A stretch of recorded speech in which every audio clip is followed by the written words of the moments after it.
space. An endless tapestry of stars reaching toward infinity.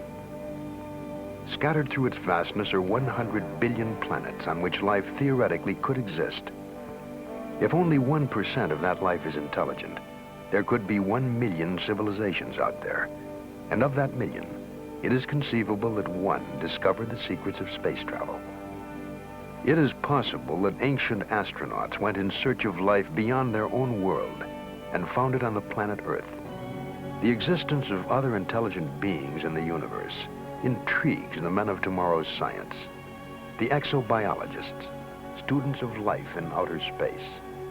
Dr. Harold P. Klein of NASA's Ames Research Center. The knowledge that this kind of life that we know of in this planet is not the only one will have very profound influence, whether that other life is more advanced or less advanced than we are. The very knowledge that life can originate spontaneously will have, I believe, very profound effects on the thinking of man in terms of what he is and what his role is in the universe. Now, it has been suggested by other people that maybe life on Earth was brought here by a visitor from another planet. Dr. James Lawless. While this possibility is remote, it certainly can't be excluded on the basis of the results which we have found. If ancient astronauts did land here, what effect would they have had upon early Earthmen? Perhaps they were worshipped, feared, loved. Perhaps they brought gifts, a new world of knowledge, or simply the principle of the lever. If we accept the premise that beings from another civilization visited here ages ago, then some of the mysteries of our past take on a new and startling light.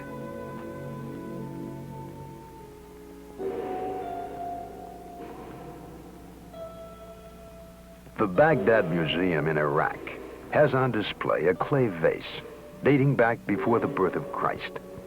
The vase is also a 2,000-year-old battery. A small copper tube is placed in the narrow neck, and a rod made of a metal alloy is inserted in the copper tube. When filled with hydrochloric acid, it produces an electric current. The vase was, it seems, a primitive galvanic cell battery. Count Volta is credited with having invented the electric cell 2,500 years later.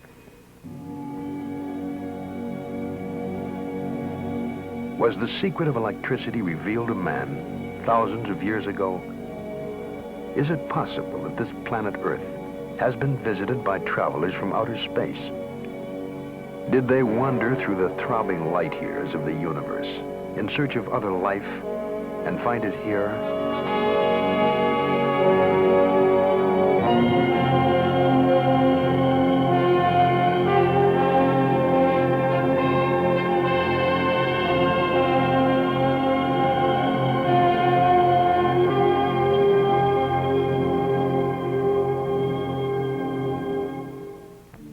There are places on this planet where life exists almost unchanged since antiquity. Less than 3 decades ago, machines descended from the skies to land in a remote region in the South Pacific. The primitive inhabitants were puzzled and frightened by the invasion. The visitors were light-skinned creatures who didn't hunt or fish, yet never lacked food. They came from heaven. They had to be gods. They were, in fact, American servicemen, sent to construct airfields and military installations during the Second World War. When the war was over, they went home, back into the skies. The natives began making straw and bamboo fetishes resembling airplanes. To this day, they scan the heavens day and night, watching and waiting for the return.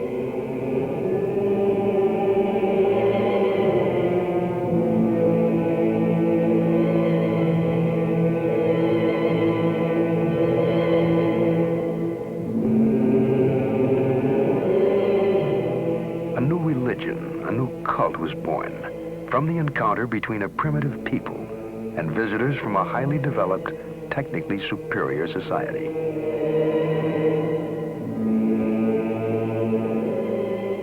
All men were at one time primitive.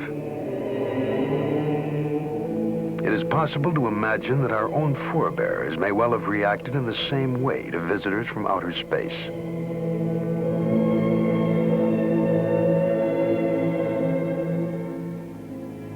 The world is a storehouse, an archive of unexplained phenomena. Gigantic creations, in effigy of what? To appease or acclaim whom? Early stone carvers left silent records for their descendants, to tell us something, but not quite enough. Statues modeled after strange beings, statements to the scope of their awesome powers.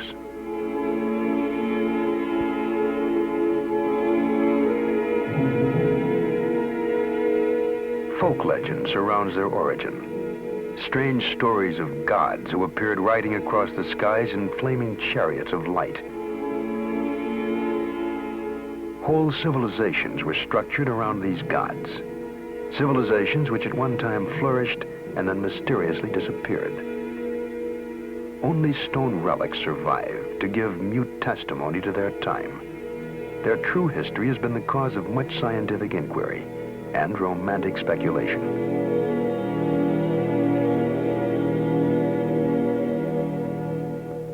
Erich von Däniken, a German professor possessed of the mind of a scientist and the imagination of a romantic, wrote a book called Chariots of the Gods. He stated that sometime in the distant past, man was visited by intelligent beings from outer space. What in olden times might have been heresy is today intriguing speculation. Von Däniken traveled to all corners of the world, gathering evidence in support of his theory. Or is it a theory? Judge for yourself.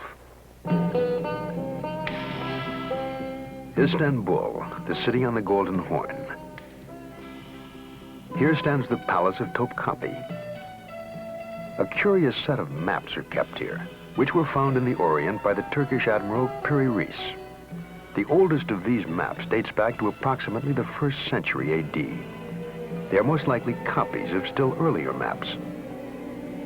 As astronauts high above Cairo, we would view the Earth in the configuration seen on the old maps. The outlines of the modern maps are the same as the pattern visible on the Piri Reis charts.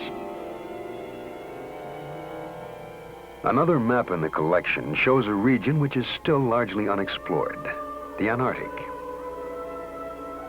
The existence of Antarctica as a continent was only established in the 19th century, and it wasn't even explored until 1911 by a Norwegian, Roald Amundsen. The map dates from 1532, a time when the techniques and basic equipment were unavailable to determine longitude. The question lingers. What was the source of information?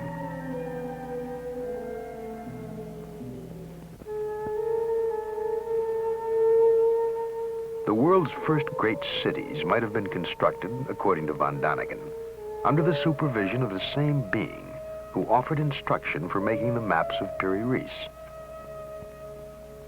Teotihuacan lies on a broad, flat plain curtained by mountains in central Mexico. It was once the center of the highly advanced Aztec Empire. When the Spaniards arrived in the early 16th century, they found an established society of artisans and intellectuals. The name Teotihuacan means where the gods reside. And the city of the gods is dominated by the Pyramid of the Sun. It is 216 feet high and forms a small mountain weighing 2.5 million tons. The Aztecs worshiped the sun as the source of all life. They offered human sacrifices to the sun god atop stone pyramids marked with hieroglyphics. Vague symbols relating the history of an ancient people. Archaeology seeks answers to questions about man's past by digging through what he has left behind. Here they uncovered a chain of riddles which stretches across the expanse of modern Mexico.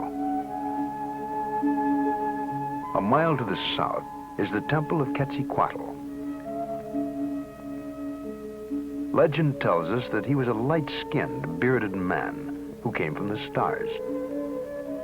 Supposedly, he taught men law, the arts, and the cultivation of corn. The head of a great feathered serpent represents the god Quetzalcoatl. When Quetzalcoatl finished his mission on Earth, he departed to his native star, promising to come back someday. It is a pervasive part of mythology that gods fly to the stars with a pledge to return. The strain runs through all folklore.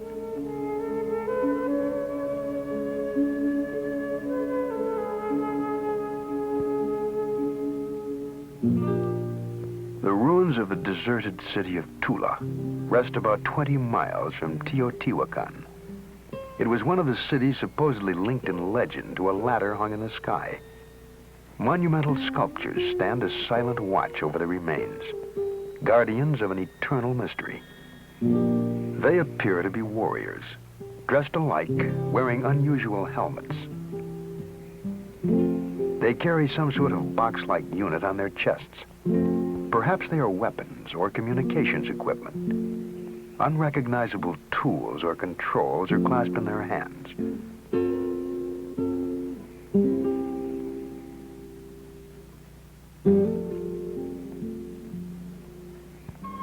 The nearby sacred well of Cenote forms a perfectly round crater in the rock. It is unlikely that it could have been formed naturally or by human excavation. It does, however, resemble a crater made by the exhaust gases of a very powerful rocket engine. To the east of Cenote is the ancient Mayan city of Chichen Itza. About 600 A.D., the entire Mayan population fled northward. There is no trace of war, plague, or famine to account for the move. Outstanding astronomers, Mayans calendared the year by constructing a central pyramid with 365 steps. They also developed a formula to predict eclipses without ever knowing about the revolution of the Earth, Moon, and Sun. There is no way of telling how they discovered these secrets, but von Daniken believes that some ancient astronaut may have told them of the solar system in which they lived. A stone relief portrays a god in a helmet with projections resembling antennae. The Mayans name their patron Kukulkan. In every 6,000 years, the Mayan calendar is off by only one day. Such was the gift of Kukulkan.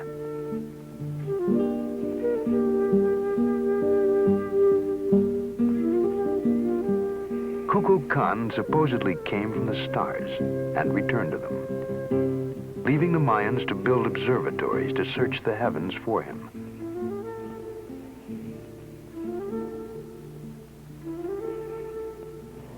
Perhaps with our modern observatories and telescopes, we are still searching for Kukulkan and Quetzalcoatl, who deserted to ancient skies.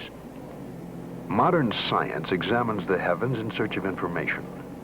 Data, according to Dr. Werner von Braun, that gives us perspective on our own brief existence in the firmament.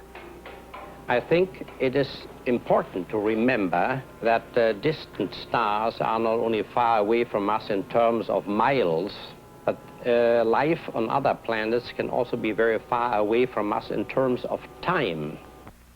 The Earth is believed to be approximately 5 billion years old, and if you condense mentally these 5 billion years into 1 year, then the presence of men on this Earth would be about 1 minute out of that 1 year, and the period since man understood radio and was capable of effectively communicating with heavenly bodies outside of the Earth would only be approximately 1 second out of that year. So if you want to communicate with another heavenly body and intelligent life thereon, you have to reach that other heavenly body also at a time when these people have invented the radio and know how to operate it and have their receivers going, so to speak. But we had no receivers going, even a mere 50 years ago. We were too busy with the steam engine and the biplane. Dr. Harold Klein. It is highly possible that advanced civilizations have in the past, or may in the present, try or have tried to contact us, to survey us, to watch us. We cannot rule that out. We have no indications of that. It may be equally possible that a really intelligent society has watched us for some time, has looked us over and decided, based on our activities, that this planet is beneath their dignity, so to speak, and is simply not worth bothering with. Quite possibly we were too backward to bother with, but we have come a long way in a short time, and we are prepared to reach out into the universe. Writer and sociologist Eric Hoffer suggests a reason for our return to space.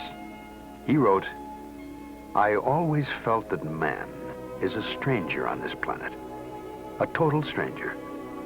I always played with the fancy, maybe a contagion from outer space is the seed of man. Hence our prior occupation with heaven, with the sky, with the stars, the gods, somewhere out there in outer space. It is a kind of homing impulse. We are drawn to where we came from."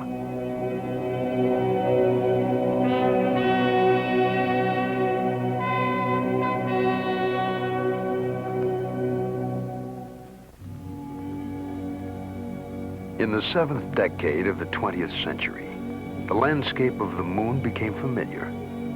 Man went to the moon on his first mission in search of life. With him, he had to take his own life support system. He was encased in a portable environment, susceptible to deadly radiation. If space travelers from another planet were to visit Earth, they too might find the environment hostile, if not deadly. They too would have to travel as self-contained units. But whatever their basic forms, in appearance they may have resembled modern astronauts. On a rocky ledge in the Sahara Desert is a drawing estimated to have been painted there over 15,000 years ago. If not an astronaut, then what is this floating apparition?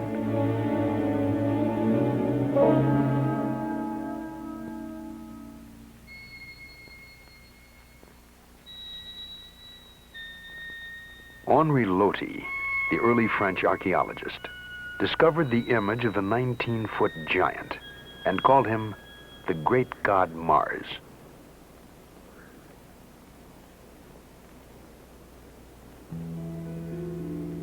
Across the Mediterranean, at Valcominica, near Brescia, Italy, rock paintings have tried to tell their story since before recorded time.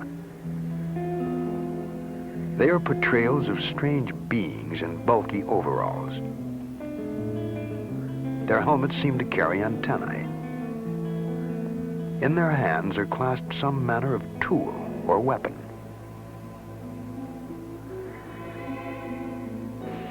Still more evidence can be found in a 2,000-year-old rock painting found in Japan.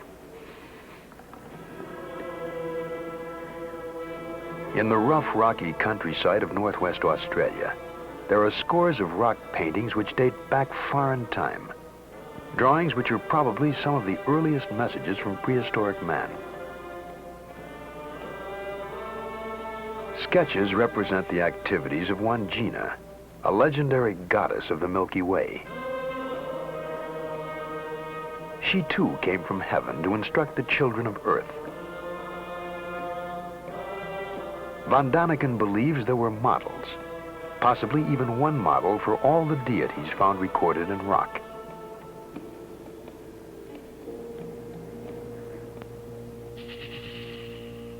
The mysteries of the past manifest themselves on all continents.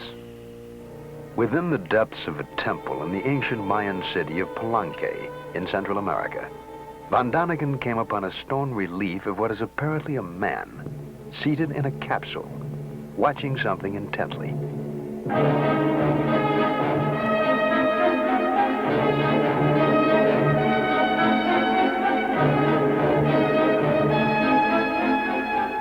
His hand seemed to be operating some undefinable controls. His foot pressing a lever. And at the rear of the capsule are jets trailing flames behind them. He seems to be dressed for the job, in trousers with a broad belt, a sort of jacket, tight-fitting at the wrists. The chair is well upholstered to absorb the shock of acceleration.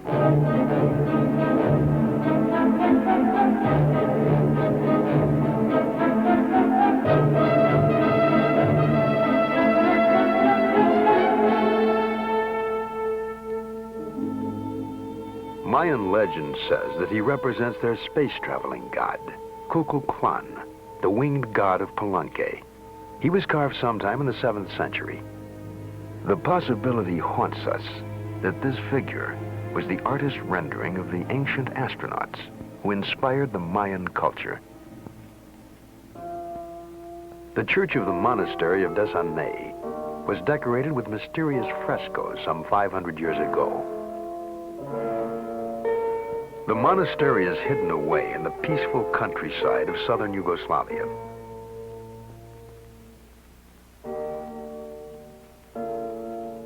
High above the chapel, almost out of sight, the fresco silently challenges our minds with its startling story. It depicts what may have been the first air battle to be witnessed by man, almost 500 years before the known discovery of flight.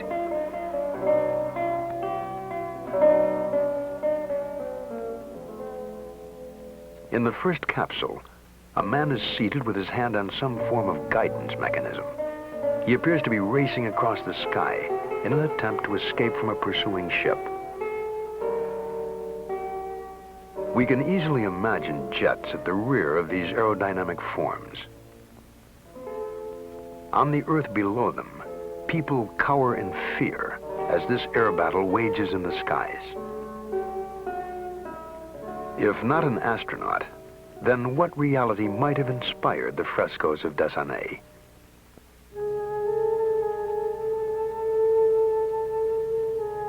Myths, legends, legacies of ancient man have not all been lost in ambiguous reference. History is the scribe of man. There are records in cuneiform, Sanskrit, Amharic, Tibetan, and languages which have not yet even been deciphered. New texts are constantly being discovered. Some, like the Dead Sea Scrolls, are readily understandable to scholars. Translating other fragments of written history is laborious and time-consuming. Only a minute fraction of surviving texts have actually been transcribed.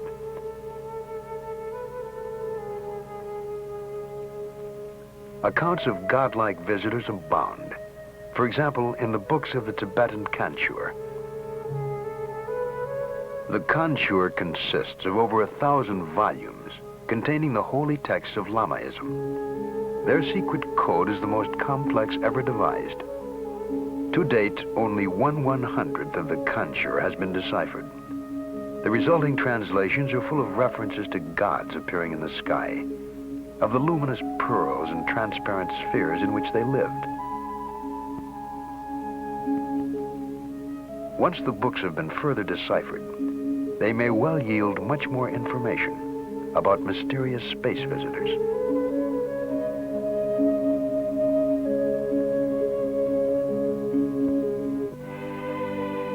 Closer to Western civilization, we have one of the world's most detailed records, the Bible. The Bible says that the Lord caused to rain upon Sodom and Gomorrah brimstone and fire. God sent his messengers to warn Lot's family of impending disaster. The angels told Lot, "Flee for your life. Do not look back. Flee to the hills lest you be consumed." The messengers were insistent that he leave the city immediately. Von Daniken wondered if they had foreknowledge of an impending cataclysmic explosion.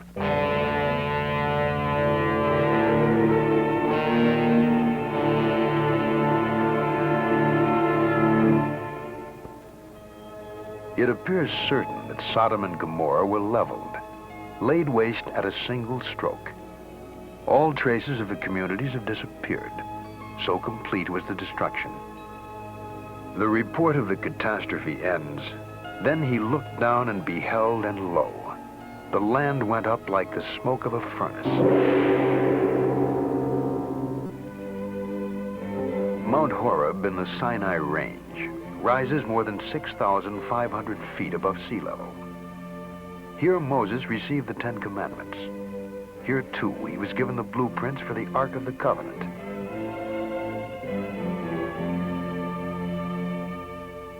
In chapter 25 of the second book of Moses, directions are given for the construction of the Holy Tabernacle. And they shall make an ark of acacia wood, and you shall overlay it with pure gold within and without shall you overlay it. And you shall make upon it a molding of gold round about.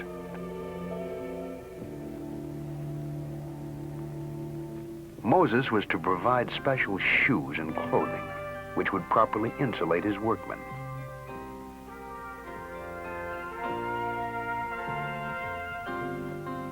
Moses was warned that no one should come near the structure. It represented a mortal danger. And though Moses would hear a voice from the covering plate, no figure could be seen. If we were to build a replica of the ark today, according to Moses' instructions, we would have a condenser charged with several hundred volts. Could the gold sheath have been a form of loudspeaker, a two-way radio, reproducing a voice from afar? It is part of the Von Daniken theory, a romantic's explanation of biblical text based on imagination and wonder.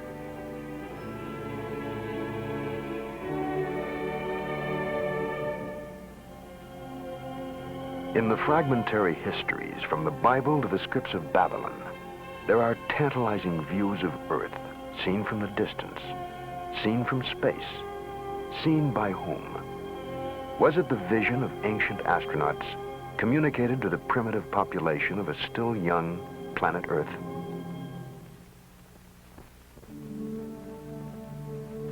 If we were to land on a strange planet, we would probably avoid its magnetically disruptive poles. If travelers from outer space were to land here, a likely location, almost on the equator, would be Egypt.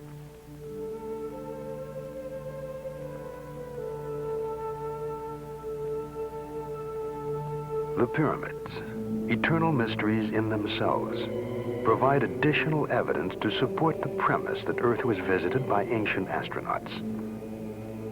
The Great Pyramid rises to a height of 477 feet. 2,300,000 stone blocks, each a crushing 2.5 tons, each perfectly fitting, climbed toward the sky. The stones were transported from the Macadam Mountains on the far side of the Nile.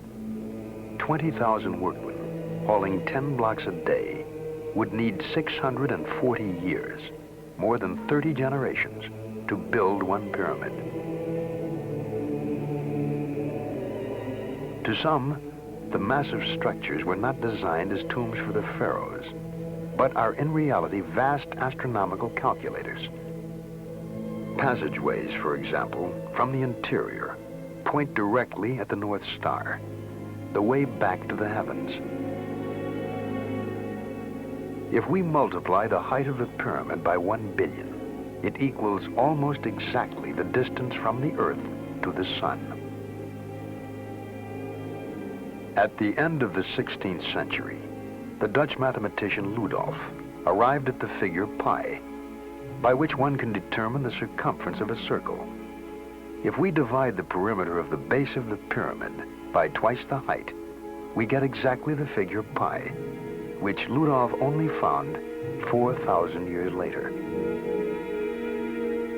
All the evidence leads Von Daniken to conclude that the pyramid is linked to the arrival of visitors from outer space, and that they may have used it as a marking place, a map reference for navigation.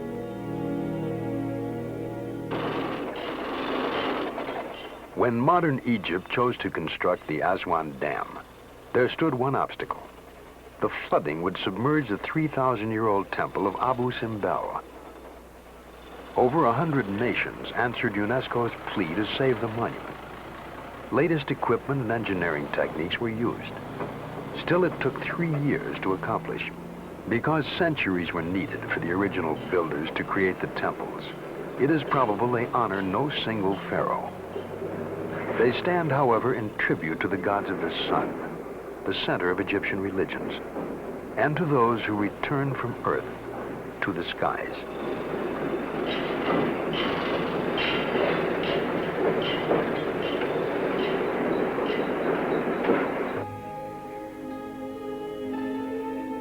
The Salisbury Plain lies along the Wales border. A large mound rises ominously from the level expanse. The legends surrounding it suggest that it was a place of burial, not unlike the pyramids of Egypt. Close by stands Stonehenge, rock formations strewn about like so many toy blocks. It is believed to have been built 2,000 years ago. According to legend, Merlin, the magician of King Arthur's court, transported the huge slabs by magical incantations from what is now Scotland. Recent studies have employed computers to measure the distances and placements of the stones. These findings prove to some extent that Stonehenge served as a giant calendar and observatory.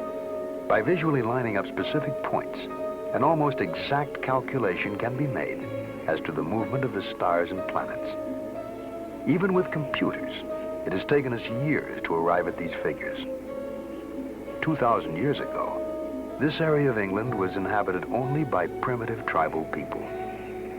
Some still believe that Stonehenge is a temple built by the ancient Druids, the priests of the pagan Celts, and was the site of witches' conclaves and human sacrifice. The Druids still exist and continue to conduct their religious services on this site. It has been suggested that the Druids may not have built this place, but simply taken it over as their shrine. If so, then there is no trace of who might have built and left it behind. Tribes that vanished, whole civilizations that disappeared. It has happened too many times to be coincidence.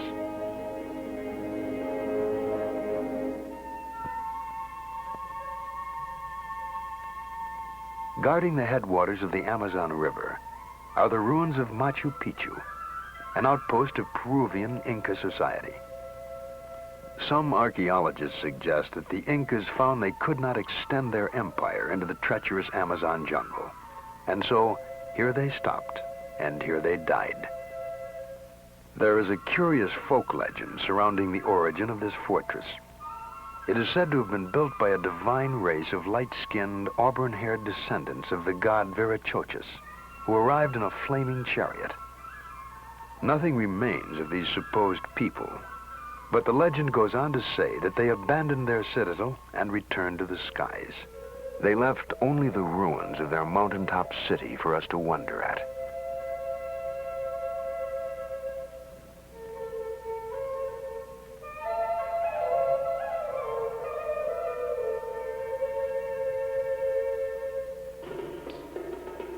The construction of defensive citadels was common to many tribal communities. On the African continent and the bushlands of southern Rhodesia are the ruins of Zimbabwe, meaning the heart of the lion. It is constructed of brick-shaped granite rocks, all exactly alike as if produced in a factory. 20,000 tons of identical building stones. They were laid to a height of over 30 feet to form walls which have stood for thousands of years. What masons trimmed and piled these stones with such astonishing perfection? Were they the ancestors of bushmen whose straw huts surround the ruins, or members of a visiting group of master builders? The mystery carried Van Daniken back to the Valley of the Kings in Egypt near Luxor.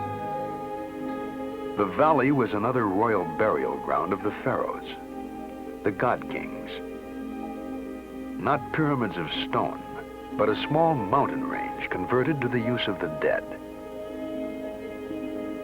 The entrances were hidden, little more than windows into the rock, with steep stairs and winding passageways leading to the tomb of the 9-year-old pharaoh god Tutankhamun.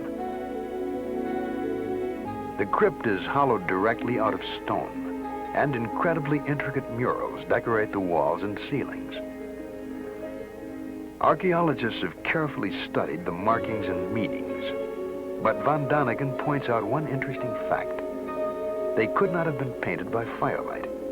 The ceilings show no trace of soot, and so no torches or oil lamps were used. What then was the light source? Markings found in this and other tombs are portraits of the god Osiris. Osiris played an important role in Egyptian religious belief. After giving knowledge to the world, he left the earth and exists in the heavens. Each dead pharaoh, the kings of earth, joined the spirit of Osiris in the heavens. Their mummified remains were prepared for the journey.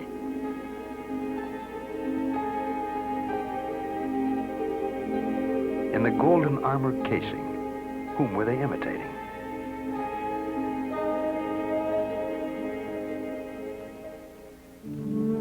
Outside the cave crypt stand the remains of the ancient mortuary, the temple of Amenhotep III. Here the Egyptian priests preserve the remains of their rulers. We will never know the origins of the science of mummification. Perhaps it was an imitation of a physical conservation method used by extraterrestrial visitors. The secrets died along with the mortuary during the great earthquake in the year 27 BC.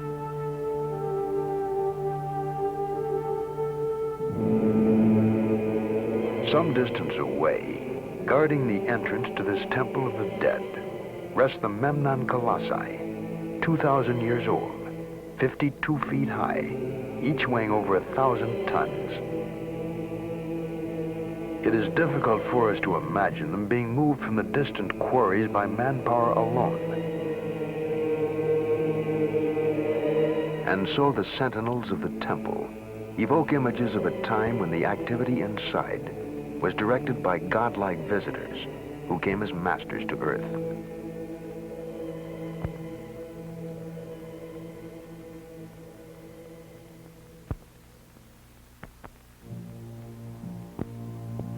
The Sphinx, symbol of the riddle, the eternal enigma.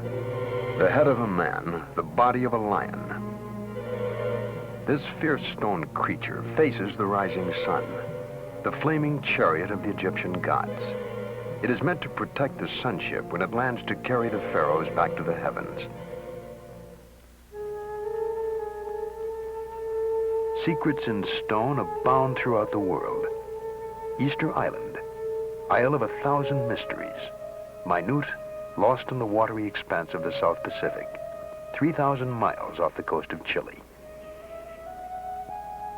The inhabitants call their island Mataki Tirani, which means eyes looking up to heaven.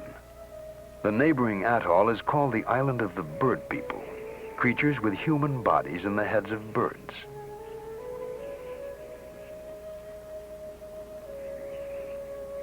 Van Daniken suggests that these bird heads could also be helmets equipped with a type of mask. The island's ancient legends tell of flying people who arrived amidst fire and thundering noise. The landscape is dominated by volcanic cratered lakes. Today, about 2,000 people live here. There were never more than 4,000 natives at any time. Of the total population, 70% were women, children, or the elderly. The majority of able-bodied men was needed for the production of food. Thus, the number of workmen was so small that it would have been impossible for them to create the more than 600 gigantic stone figures found everywhere on the island.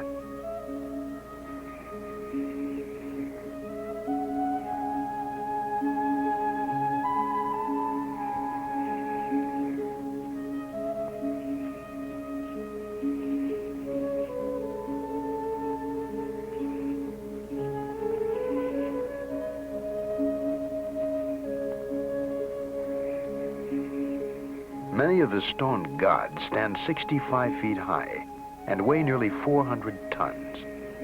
Most of the sculptures are but partly exposed. Only excavation reveals their true size. The figures are all the same, an unusual type of human wearing the same haughty, taciturn expression.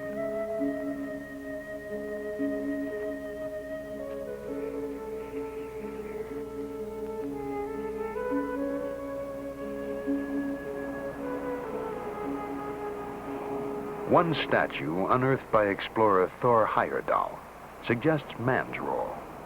Unlike the others, it has a rounded head and is kneeling.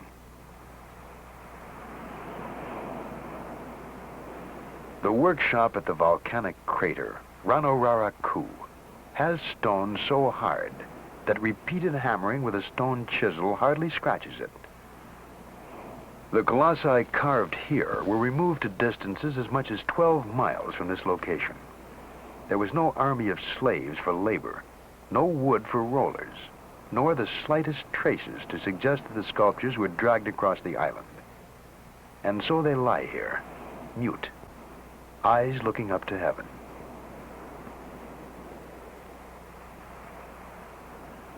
Easter Island might have been the key to many mysteries.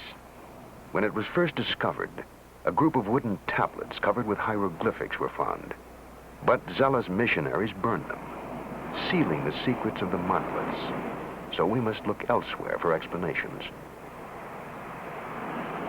The legends of Easter Island claim that the stone giants moved themselves with the help of mana, a mysterious force which only 2 priests could invoke, and that one day the priest disappeared, and so did the mana. What was mana? Von Daniken wondered if there were strangers from other planets possessed of extraordinary powers. Did they have the ability to defy the laws of gravity? To this day, Easter Island exerts an unusually strong magnetism. The report of a French expedition in 1964 ends as follows. Since there are inexplicable magnetic forces and unusual geological phenomena on Easter Island, one cannot exclude the possibility of extraterrestrial contacts.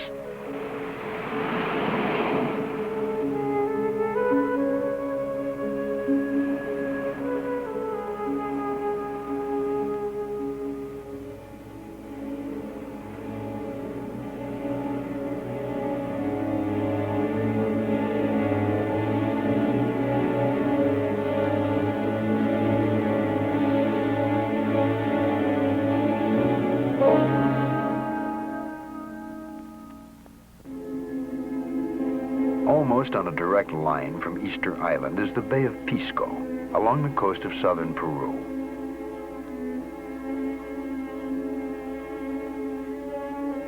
From the ground, there is what appear to be a meaningless set of lines. But from a high altitude, they form a trident 300 feet long, pointing the way inland. Pointing the way to what?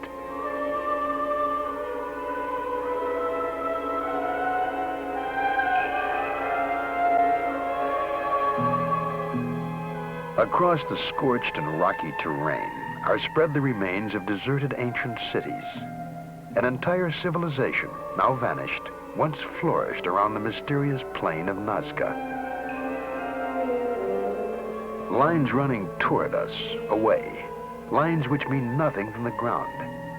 Long furrows cut into the iron-rich parched soil, cut there at least 2,000 years ago.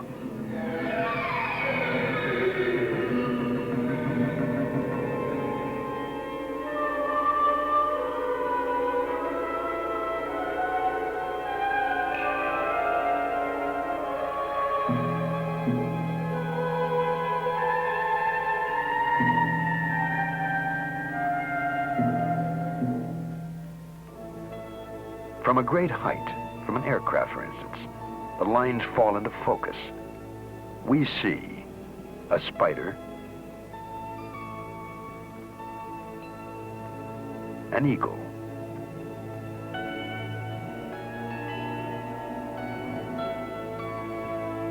a peacock, and a hummingbird. none of which can be recognized from the ground. And there is no observation point, no mountain nearby overlooking the plain. The giant drawings must have been directed by someone hovering high above.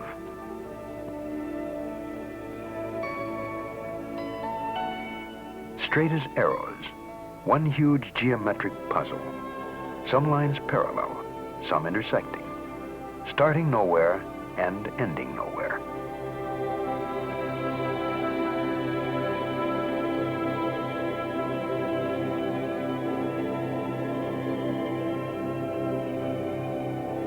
The conclusion reached by von Daniken is that the lines represent a landing field. The plain of Nazca is a gigantic abandoned airport.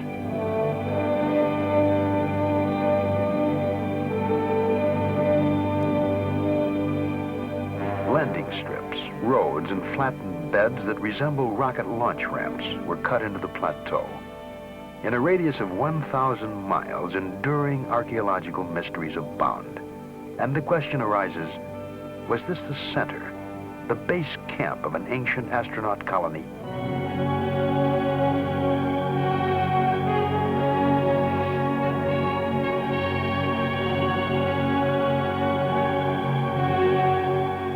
Around the world, we have seen carvings in Japan, Egypt, Australia, Yugoslavia, and all bear a striking resemblance to the carvings at Nazca.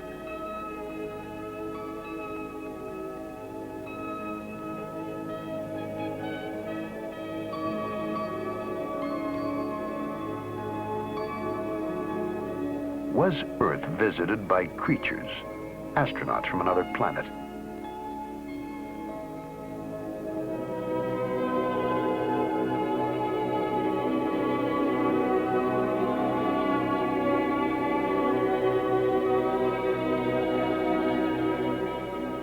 We have only fragments, but look up into the sky some clear, starlit night and allow yourself the freedom to wonder.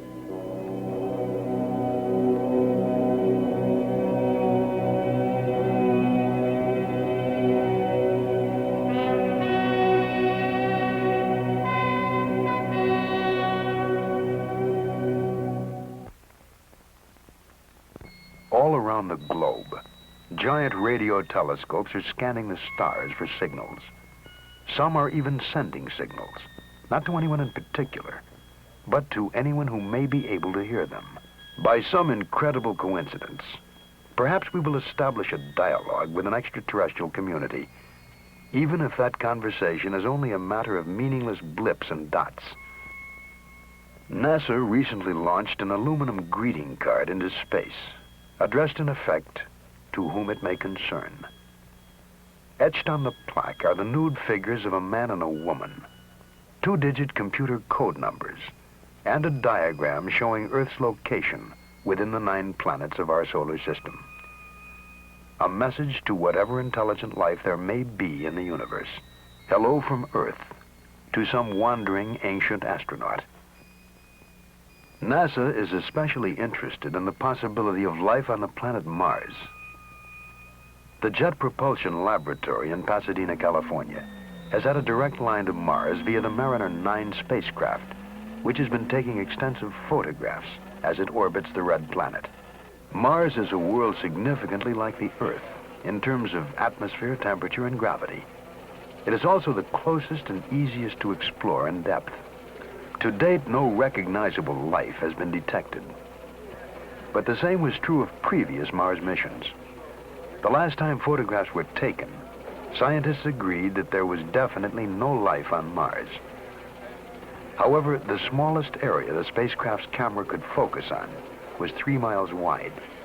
Therefore, the only things we might have missed are a couple of mile-long elephants. Dr. Carl Sagan is one of the directors of the Mariner mission exploring Mars, and he has a special interest in the possibilities of intelligent life in the universe. The question arises, might there have been a visit to the Earth in historical times? There are popular books on this subject. It's an idea which people find exciting. It's a kind of